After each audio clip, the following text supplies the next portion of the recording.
On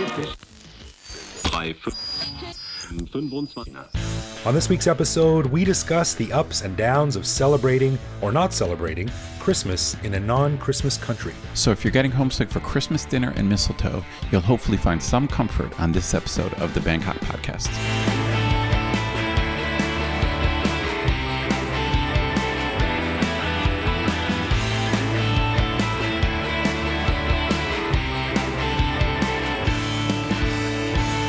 Sawatdee Christmas, and welcome to the Bangkok Podcast. My name is Greg Jorgensen, a Canadian who came to Thailand in 2001 and has been preaching the gospel of Canada's greatest cultural export, the television show Trailer Park Boys, ever since.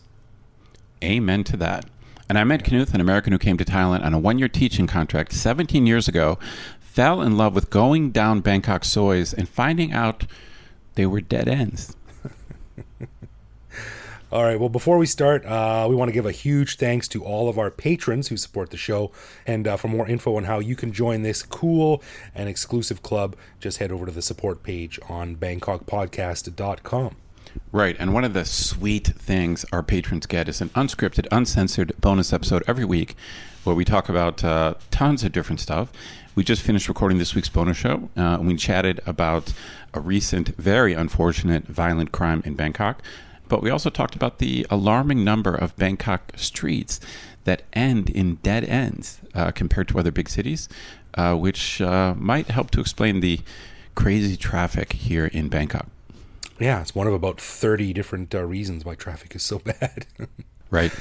All right, well, before we get into the main show, I just want to do a quick shout out to our friend Matt, one of our patrons who came through town the other day. And he met me for lunch, and Ed, you were out of town that weekend, so unfortunately couldn't join us. But it was great to meet Matt because he lives in the U.S., and I want to do a double things. Now, Ed, you and I, we record the show online, and we're connected via video chat. And you haven't seen this yet, but this is what Matt brought us. Dear Lord, that's huge. I'm holding up a 1.75 liter bottle of Crown Royal Canadian whiskey. Wow. Which is heavy. And yeah, it was really, really nice of him. He didn't have to bring that all the way over from the States. So we met up for lunch and he gave me that. So it was great. So Ed, you're going to have to come over to my place here and help me get through this because that's a lot of booze. I think I'm going to have to give you some help. I'll have to make the sacrifice. I think so, yeah. And just because this is our Christmas show, I'm drinking a glass of eggnog with some of this delicious whiskey mixed in. So cheers to you, Excellent. Matt. Good to meet you, buddy. And next time you're in town, drinks are on me. Yeah, thank you from me too, Matt. Cheers to you. Nice. All right, so seeing as this episode will drop on December 19th, we figured that we'd make this our Christmas show. And it's been a while for us, but I think most expats can remember the first Christmas they spent overseas and how disorienting it was. Now, Christmas is one of, if not the biggest holiday of the year for most Western countries. And to suddenly be in a place where it's nothing more than a regular workday can be very disorienting. So, keeping ourselves in the Christmas mood, we thought we'd have a bit of yuletide discussion on what it's like to experience Christmas here in Bangkok, both as a newbie and as a long-term expat. I want to start off by asking you, Ed, what one word means Christmas to you? Describe Christmas in one word to me. That's a tough one. I honestly, the first word that popped into my head is warmth. Warmth, because I think of like being with my family and just it's a season of good cheer. But I did grow up in Ohio, so it's odd that I think of warmth because it's usually freezing cold under like 3 feet of snow. But it's a different kind of warmth, and that's cool. If you had asked me that question, I would have said family. Yeah. Right. Yeah. Yeah, I think similar. So it's kind of weird. It's kind of weird to go through to celebrate Christmas when family is such a central part of it, without your family. And I still remember my very first Christmas in Bangkok. I was teaching at a high school, and I supervised an exam on December 25th, and I thought that was really weird. It was a big disconnect for me, and it took me a long time to come to grips with it. Yeah, I certainly remember my first Christmas in Thailand, and just to paint a picture for our listeners out there. Obviously, it's super hot here in the Christmas season. Like it usually goes down to maybe 80 degrees Fahrenheit and maybe like 35 degrees, 34 degrees Celsius, something like that. So it's quite hot, but that's not that unusual for some Americans. Obviously, a lot of Americans don't have a white Christmas. But the other fact is that 95% of Thai people are Buddhist. I think maybe 2 or 3% might be Muslim, and maybe 1% of Thai people are Christian. So that means almost very, very few Thai people actually celebrate Christmas. So Right. it's not a national holiday. Most companies, most Thai companies stay open. But I wouldn't say that no Thais celebrate it. Certainly the department stores are full of Christmas decorations and music. Yeah. I think that's a tourist thing, though. I mean, that's just to keep the tourists happy. I don't know about that. I would not say Thai people celebrate Christmas, but they seem to recognize it. It's like it's part of their life. It's just something that's, they think of it as like an international thing and not a Thai thing. Well, what's funny, because have you ever read that book by Philip Cornwall Smith called Very Thai, which is a superb book? Yes, I have. Yeah, it discusses Yeah. all the various little aspects, little nuances of Thai culture. And one of the questions that a lot of foreigners have about Thailand and Bangkok is like, why is it so noisy? Why is there always pretties in the mall screaming into the speakers? And why are there security guards blowing whistles and all this noise and stuff? And a lot of it seems unnecessary.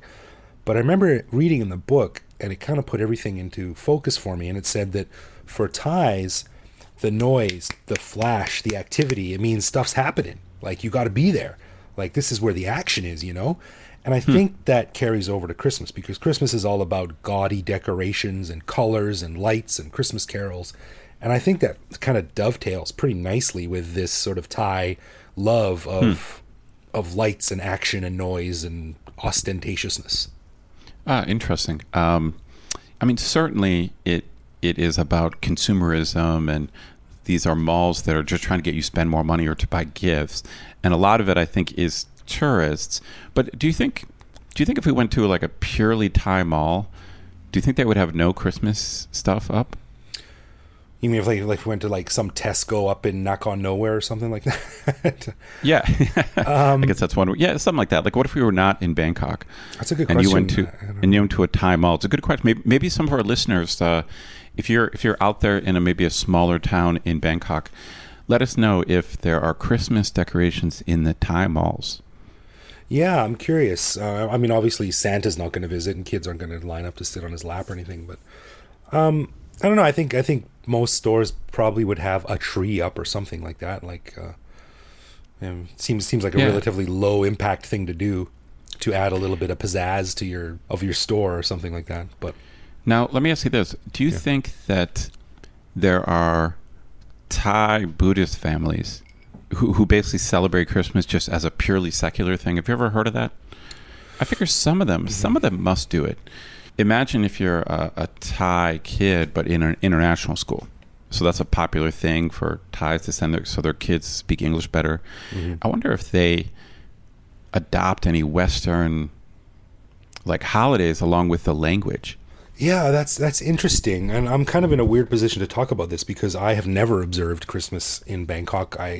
This year, right now, sitting behind me, is the first year of 17 living in Thailand where I've had a tree. And the only reason I have a tree is because I have a son. And he's 4, so he's old enough to sort of understand what's going on, and that's why I have it. So I think a lot of Thai families, I'm just totally guessing here, but I think they normally wouldn't give a crap either way. But when their kid comes around, I think it's fun. I mean, completely, if you remove the religious aspect out of it, or any of like the Western aspects, it's fun to put a tree in your house. It's fun to put lights on it. It's fun to give a couple of gifts, Why not? Yeah. Maybe I guess I'll have to appeal to our listeners again. Any of our Thai listeners out there, if you can tell us if you did do anything for Christmas whatsoever. So assume you're a Thai family, you're not Christian. I'm curious if you do anything whatsoever for Christmas at all. Do you exchange gifts ever? Do you put up a tree? I think that outside of Bangkok, I would be shocked if Thais are doing anything for Christmas. I think they're probably not. But maybe some Thais in Bangkok are more international, even if they're not Christian. in my office, we have a huge Christmas. All the floors are decorated with Christmas trees and tinsel and stuff like that. And it's obviously it's a Thai office, but it's also a very international office. There's a lot of foreigners who work there, so that might sort of skew the reporting a little bit. But yeah, I'd like some insight into the secular celebration of Christmas by Thais. That would be really interesting. Yeah, so certainly Christians here are going to celebrate Christmas. I'm just not exactly sure what an average Thai people would do. I'm lucky right now because the company I work for is an American-owned company, so I get Christmas Day off, which is unusual, and it's cool too because I can go to the shopping malls. I can have a day like where everyone else is working, but I get to have it off. Right. Traffic is good, like there's not a lot of crowds. Right. So well, I have to say that it sounds like I've kept the Christmas spirit alive a little bit more than you. Oh yeah. Typically on Christmas, I would at least have a Christmas dinner, either with my girlfriend or wife or family, my Thai family, or with friends. Like we would go out and have Christmas dinner. That would be the minimum I would do.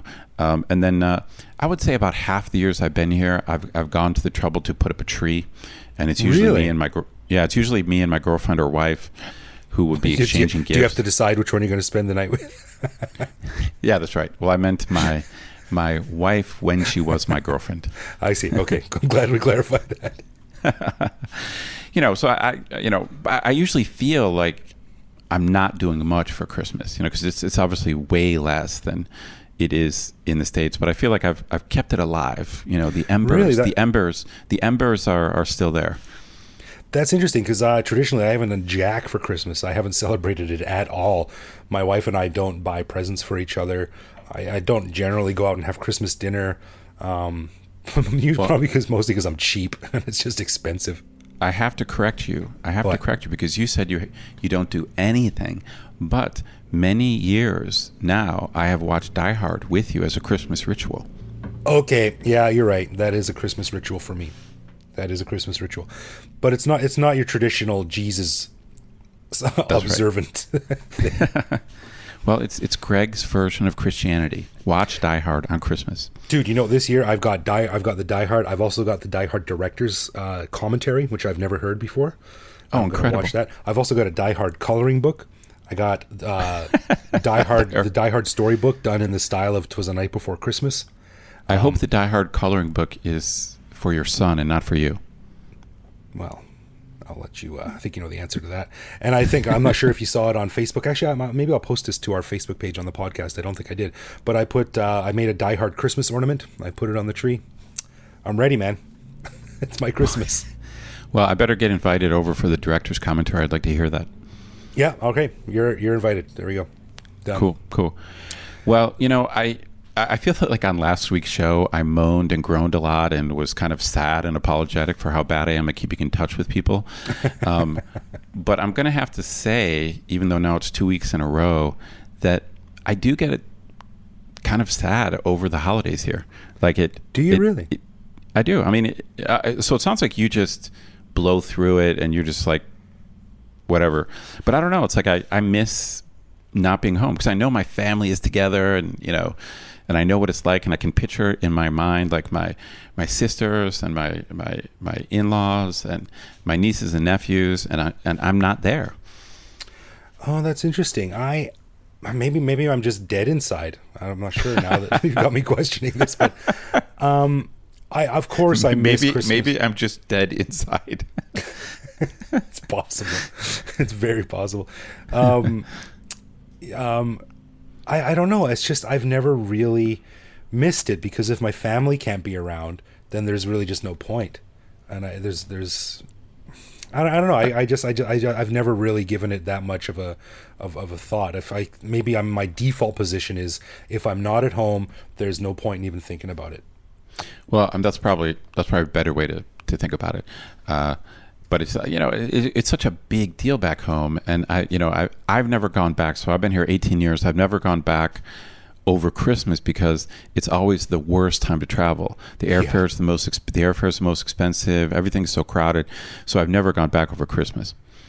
The last time I was back at Christmas was probably 10 years ago, and I remember it was minus 32 degrees on the day I came back to Thailand.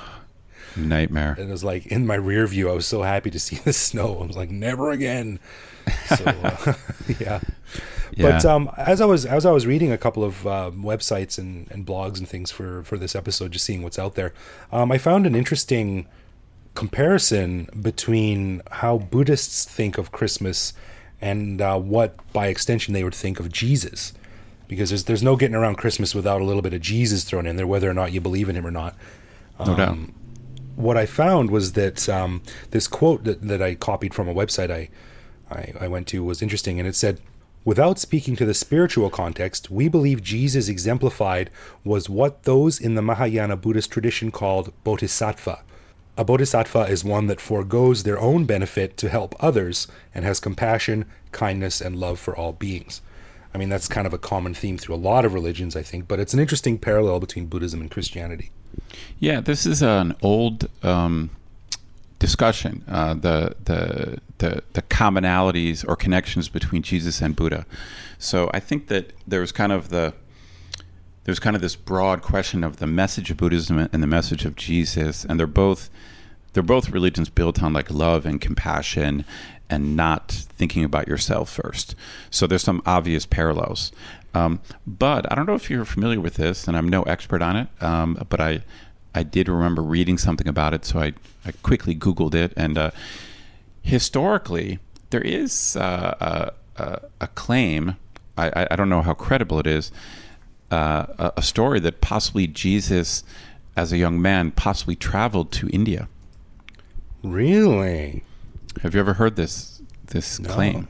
So he's one of these dirty hippies that makes a pilgrimage to India. I mean, it's a tradition that still carries on to these days. My uncles did it in the 60s.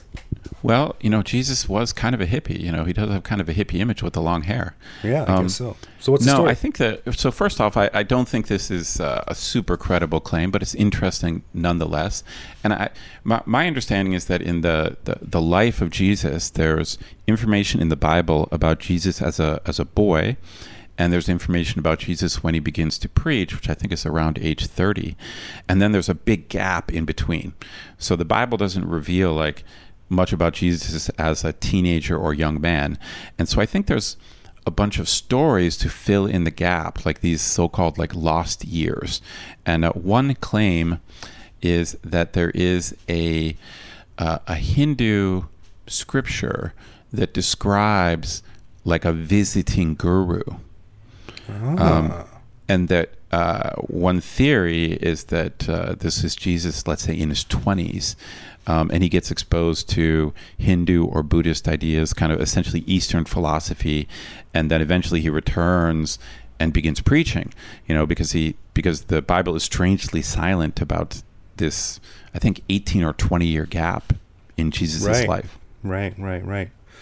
Well, that's really interesting. And I think I mentioned it to you before earlier, but there's a whole other conspiracy theory / sort of fringe theory that Jesus was never actually crucified, that he escaped to the West to what would become France with Mary Magdalene and founded the Merovingian dynasty as well. So, well, I've seen the Da Vinci Code, so I'm familiar with that dude story. got around. No doubt. And also in my reading, I came across this book that this very, very well-known Buddhist monk in Vietnam. His name is Thich Nhat Hanh. I'm probably pronouncing that terribly, but he wrote a book called Living Buddha, Living Christ. I haven't read it, but it sounds really interesting, and a lot of people kept referring back to it, so it's a pretty popular book. But as I said, I think there are basic parallels in the teachings of Buddha and the teachings of Jesus, and so this is kind of an old kind of ecumenical goal, is to kind of, find overlap between Christianity and Buddhism. Yeah, I'm not a religious person, but I think that'd be an interesting book to read. It might give you some sort of deeper insights and sort of help you understand how the parallels between our home culture and this culture. Who knows? Might relax me a bit. Might put me at ease with a couple of things. Who knows? Well, let me say this. I'm happy that Christmas is now going to be a bigger part of your life. It might have come from being a father, but at least Christmas will be part of your life now. And it is really true what they say. It's a cheesy sort of stereotype, but it is very true. And it really, when you have a kid, it really is fun reliving things again through their eyes. You know, all these like, you know, Easter Bunny and Christmas and you know, exploring new things. Like after a rainstorm, you go out and look for snails and frogs and stuff like that. Like that all becomes fun again, you know. Cool. So Christmas is one of those things. So it'll be fun on Christmas Day. I mean, his birthday was just last week, so I mean, poor kid was born pretty close to Christmas, so it's not like he's getting 2 massive hauls of gifts. But Christmas Day, there'll be a couple of things under the tree for him, so that'll be fun. Cool. Well, let us not forget our listeners who might celebrate other holidays. So happy Hanukkah to any Jewish listeners we have out there, and happy holidays to basically anyone out there of any religion or non-religion. Happy holidays. Yeah. So I guess there's really no Buddhist holiday right around now. So they don't really have anything they could substitute for Christmas, do they? I don't think so. And it's weird how religious holidays here are treated very differently. Like on religious holidays, alcohol is forbidden. Everyone goes to the temple. I guess in Christianity and Christmas, everyone goes to, not everyone, but it's if you're a quote good Christian unquote, you go to church. But I mean, I remember going over to a lot of my friends' families' houses at Christmas, and we're heavily Catholic and heavily drunk. So yeah. There's definitely no ban of alcohol. I can attest that sometimes happens, not always. But yeah, of course, people generally in the West, people drink on Christmas, no doubt. Yeah. I got to say, though, too, walking around downtown in the past week or so, they're really going all out with the lights, man. Like, there's just the BTS skywalks, and in the malls, there's just hundreds of thousands of lights, giant Santa statues. And I remember back in the day, like 2000, 2001, being shocked at the giant Christmas tree that was at what was called the World Trade Center back then, what is now Central World. I remember sending a picture to my mom of this giant Christmas tree, and she was shocked. And I remember her saying, you know, we don't have anything in Cleveland like that. Like, it's basically bigger than any Christmas tree in my hometown. Right. Yeah, and it's a good question. Back in the day when we first got here, this is, 15, 18 years ago, do you remember this much Christmas decorations? Because I don't. It feels to me that in the past 6 or 7 years, it's just gotten more and more, crazy. Interesting. Well, I do remember the big Christmas tree. That was at World Trade Center. That was 18 years ago. So there definitely were Christmas decorations. I don't know. Maybe it makes sense as Bangkok becomes more and more international. I mean, it's obviously been international for a long time, but presumably it's the connections between Bangkok and the rest of the world are only increasing. So, I know that my international program at my university, we get more and more applicants every year. So it's like, I think Thais who want to study at university in English, I think those numbers are increasing. So maybe Bangkok is just becoming more international. Interesting. I will say an interesting observation. A couple of years ago, my mom and my stepdad were in town, and they rented a place down in one of my favorite little villages in southern Thailand, well, sort of middle Thailand, I guess. And it was a little town called Kanom in Nakhon Si Thammarat province. And it's this beautiful, sort of quiet, lazy little beach town that everyone skips because they're on their way to Samui. But on the mainland, there's this awesome little town where nothing goes on, and there's miles and miles and miles of beach with like 4 hotels. And it's great. Anyway, my parents were there, so they stayed there for, I think it was like 2 months in this little house that opened up onto like the back door opened up onto this like jungle field scene with all these palm trees and stuff. And then they were literally like a 30-second walk from the beach, this deserted stretch of beach. And my mom hated it because they were here over Christmas. And my mom is a huge Christmas nut. That's why family means so much to me at Christmas, because I grew up and it was just such a happy, fun, joyous time, because my mom put a lot of effort into celebrating Christmas and making sure everyone was happy and all this stuff. But she didn't like it here. I think I've mentioned on the show earlier that my parents are moving to Panama, and a lot of my friends are like, why don't they just move to Thailand? And I asked my mom that, and she said for various reasons, but one of them was that it's not really connected to Judeo-Christian culture. And for her, I think that basically means they don't celebrate Christmas. Like, it's such a big part of her life that for her to sort of completely miss it really bummed her out. Interesting. Well, I mean, I can relate somewhat. It does seem that the Christmas that does exist in Bangkok is primarily commercial. Yeah, for sure. Well, I really enjoy I really enjoyed Christmas in Bangkok now. I mentioned earlier on another show, I think that now I've been here so long that the Bangkok Christmas has become my Christmas now.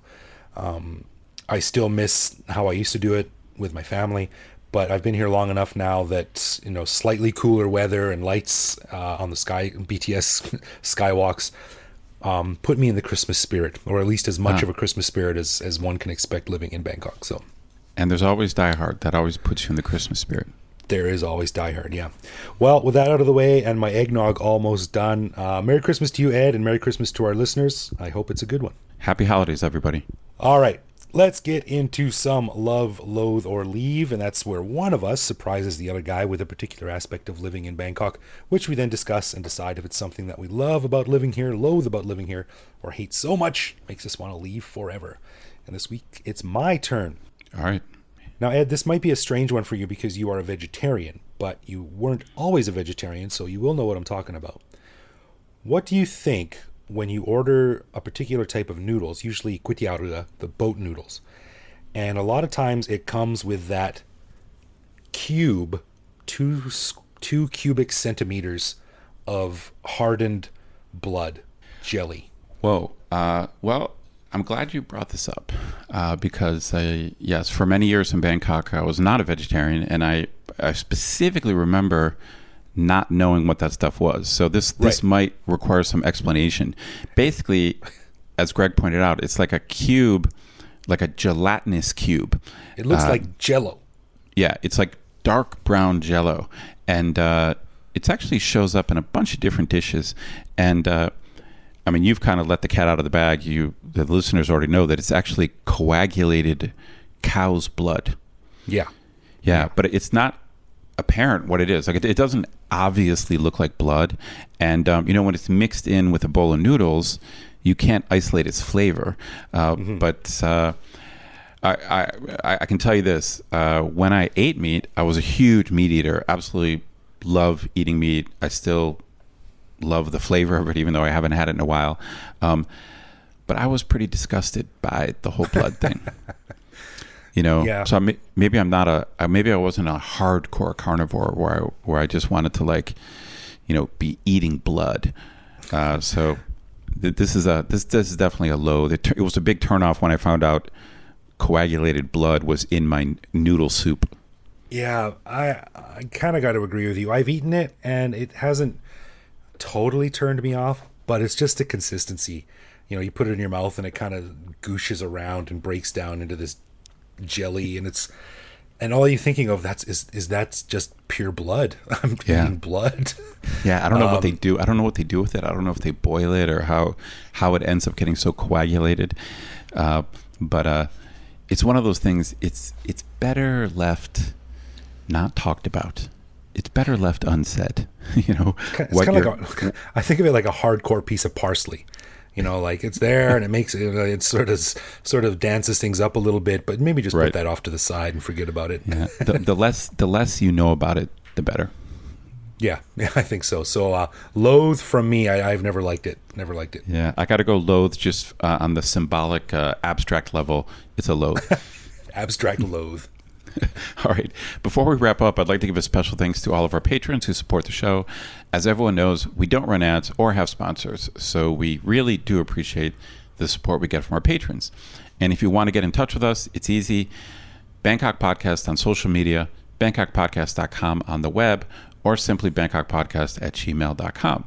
We will always write back. If you write it, we'll answer it. Yeah, you can also find us online where we post each episode and carry on conversations with our listeners.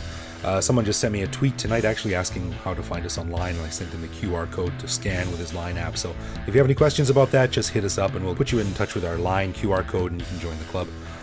You can also reach out to me directly on Twitter, where I am BKK Greg. So thank you for listening, everyone.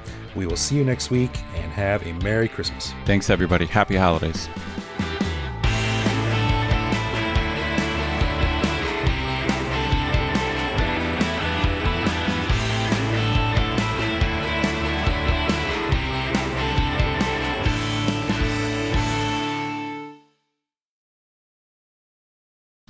Dude, if these ASMR channels, if they've got millions of followers just watching people eat, and I mean, there's got to be, like I said, there's got to be 500 people in the world that'll pay me $5 a month to watch me like Yeah. scratch my feet together or